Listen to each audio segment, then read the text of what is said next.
In war, there are no unwounded soldiers. Jose Naroski. War is always about destruction and suffering. But during World War II, some unusual and even strange weapons were developed and used, seeming at times like they came from a science fiction movie. What was behind these unusual projects, and how could they have changed the course of the war? Pages of the past. In this video, we'll explore the most unusual weapons of World War II, their development, use on the front lines, and how these strange designs became part of history. Curved barrel weapons. The idea of firearms with curved barrels for shooting from cover emerged in the 19th century. However, practical implementation happened only in the first half of the 20th century. In the Soviet Union, the first curved barrel weapons appeared in the 1940s, with experiments involving the machine guns of Goranov and Kalashnikov. However, these only led to experimental prototypes. In Germany, by 1943, devices for shooting from cover were officially adopted and used in real combat situations. This gave the German troops an advantage, as it allowed them to shoot from behind cover, fitting their tactical goals. Interestingly, Soviet propaganda at the time labeled such weapons as treacherous and for cowardly shooting from around the corner. 105mm stationary anti-tank grenade launcher.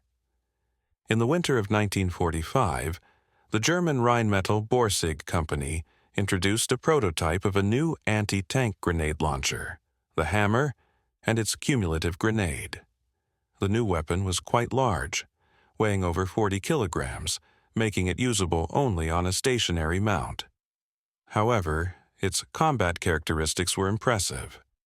At ranges up to 500 meters, 100% of rounds hit a target 1 by 1 meter in size. Unfortunately, production difficulties meant the weapon wasn't fully ready until May 1945, too late to make a difference. Suborbital bomber. The Silbervogel, Silver Bird, a hypersonic suborbital bomber developed by Austrian scientist Dr. Eugen Sanger, was designed for bombing U.S. territory, specifically New York, and industrial regions of the USSR, such as the Urals and Siberia. Its bomb load depended on the flight distance, with a maximum capacity of 30 tons. The project was temporarily halted in 1941 due to a lack of immediate return. By 1944, attempts were made to turn it into a weapon of vengeance. Despite successful tests in aerodynamic tunnels, the German command realized it wouldn't be feasible, and the project remained just a design. Post-war calculations showed the vehicle couldn't function as envisioned and would disintegrate upon atmospheric re-entry. Gustav and Dora. Heavy artillery. From paper prototypes to real weapons. Dora was a unique super-heavy railway artillery piece of the German army, created as a symbol of defiance. Following the Treaty of Versailles, which prohibited Germany from having artillery larger than 150 millimeters, creating large-caliber guns became a matter of prestige. Two 807mm guns were built, named Dora and Big Gustav. In 1942, Dora was used in the siege of Sevastopol, with a fire rate of just 2 rounds per hour. The shells weighed 7 tons, with 250 to 700 kilograms of explosives, capable of piercing 1 meter of solid steel or 7 meters of reinforced concrete. Ampulomat, grenade launcher.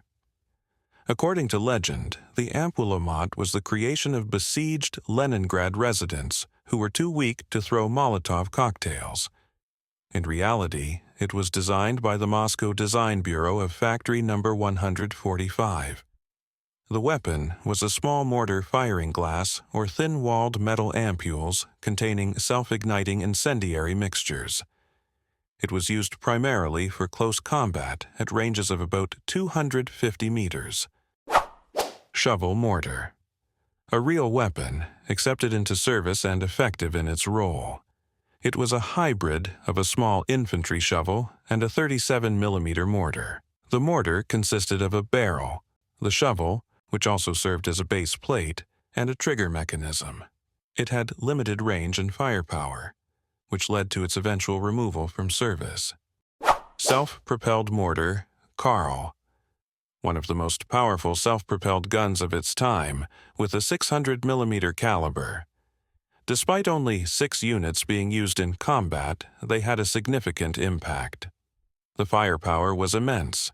A 2-ton concrete-piercing shell with a velocity of 220 meters per second could pierce concrete walls up to 3.5 meters thick or steel plates up to 450 millimeters thick.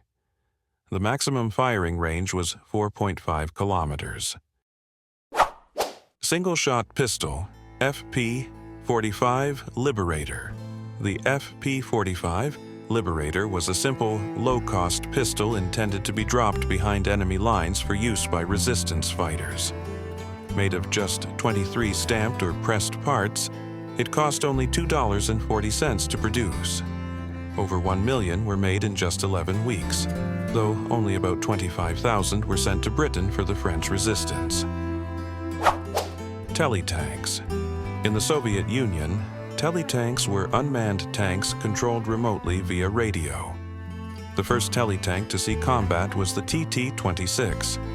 The tank was controlled by an operator in a second vehicle up to 1,500 meters away, with a pneumatic system to operate levers and perform up to 16 different actions. Its weapons included a DT machine gun and flamethrower, and it could also drop delayed action bombs to destroy enemy bunkers. Goliath charges.